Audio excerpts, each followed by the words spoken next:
If you need something cute or spooky to bring to a Halloween party, or you plan on hosting one yourself, today we are going to make some fun Halloween party food. We are going to cover some Halloween appetizers and desserts that don't require much effort or bunches of artificial food dye.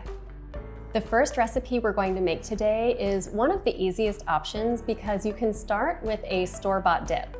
But I'm also going to show you how to make a fast homemade one. This spiderweb bean dip is an option that you can prepare in just minutes.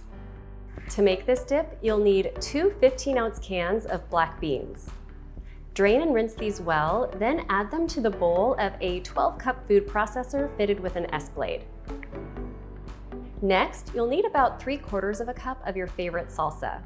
You can use red or green salsa, so whatever your favorite is, that's what you should use here. If you love the flavor of pickled jalapenos like the kind you'd get on nachos at a sporting event, this dip is extra delicious when you add a few of those into the mix. I'm adding about 8 to 10 slices, but this is totally optional. Next, add in 1 teaspoon of ground cumin and a 1/2 teaspoon of fine sea salt. For a fresh flavor, you can also add a small handful of fresh cilantro. I know not everyone is a fan of cilantro, so this is also optional. Your bean dip will taste delicious either way. Secure the lid on your food processor and process until the beans have broken down and the dip looks smooth. You can taste it from here and make any adjustments as needed. I'm going to go ahead and add another 1/2 teaspoon of salt to really make the flavor pop. If you are making this ahead of time, transfer the dip to an airtight container and store it in the fridge for up to 3 days. When you're ready to serve it for a Halloween party, spread it out on a large round plate. Then add some sour cream to a frosting piping bag, or you can use a plastic zipper bag if that's what you have on hand. Make a very small cut on the end of the bag so you'll be able to pipe the sour cream into a thin line. Then you can start making your spiderweb shape on the dip.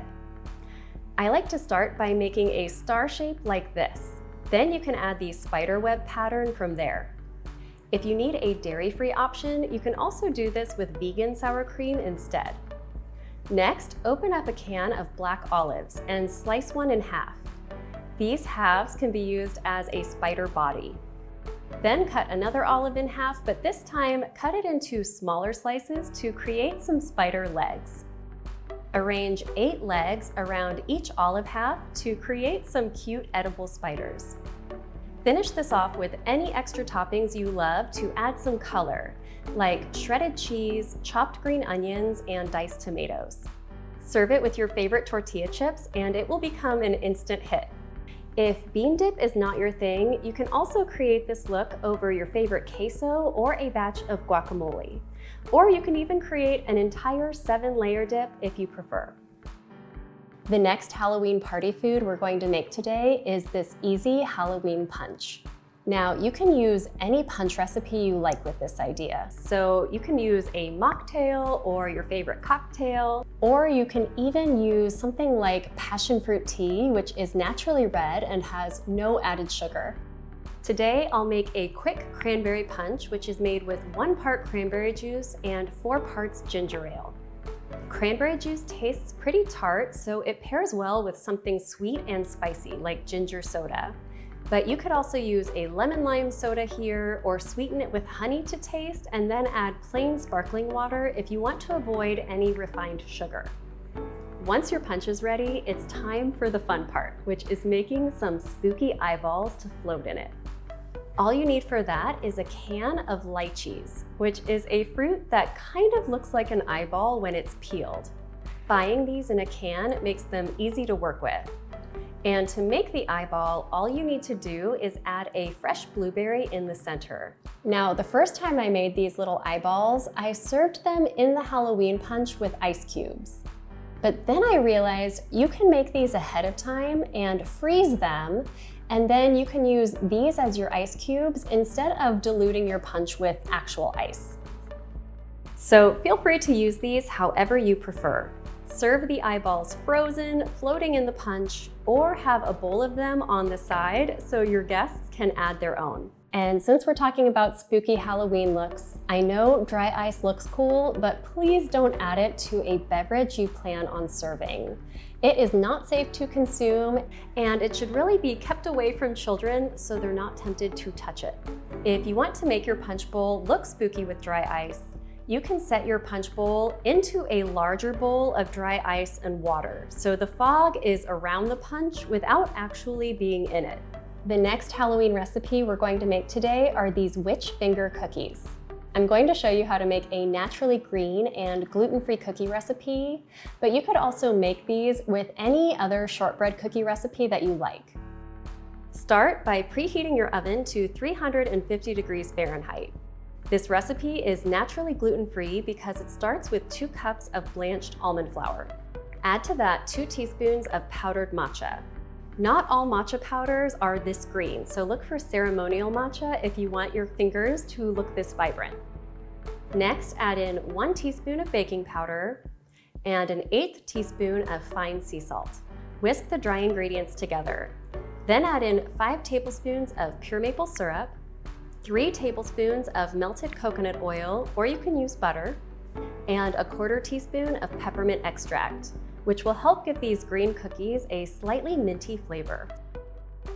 Stir well until the cookie dough sticks together. Use a tablespoon or cookie scoop to scoop the dough into your hands and roll it until it forms a thin log, about the same size as your pointer finger. Set this down on a large baking sheet lined with parchment paper. Then repeat the process until you've made about 16 to 20 pieces. Press some indentations into each cookie where your knuckles might be on a finger. Then add a chocolate chip onto the end of the cookie. This is where the almond fingernail is going to go after the cookies are baked. Place the pan in the oven so the cookies can bake for 10 to 12 minutes, or until the edges start to look lightly golden. While the cookies are still warm, press a sliced almond over the chocolate chip.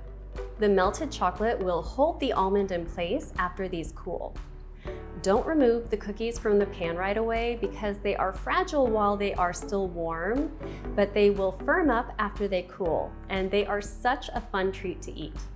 And if you'd rather make something savory, you can make soft witch finger pretzels instead. I have a whole tutorial for that over on my website. The next Halloween party food we're going to make today is a classic dip, but with a fun pumpkin carving twist. All you have to do is make a big batch of guacamole and carve a pumpkin that looks like he's puking. I already have a whole video on how to make the best guacamole, but my biggest tip is to buy firm avocados from the grocery store, about 4 to 5 days before you plan on making this. That way they have the chance to ripen in your home without getting bruised or overhandled. The hardest part of making this idea is scooping out all of the pumpkin insides. Be sure to save those seeds to roast later. Cut 2 sideways V shapes for the eyeballs. Then carve a big round circle for the mouth. When you're ready to serve this, all you have to do is arrange a platter near the pumpkin's mouth and scoop the guacamole into the center of the plate. Add some guacamole onto his mouth and it will look like your pumpkin is responsible for making your party dip. Serve it with plenty of tortilla chips and this will disappear in no time. Another quick appetizer idea is this Halloween veggie tray. The base of this tray will be carrots shaped like a jack-o'-lantern. You could use baby carrots for this, but I think big carrots taste way better.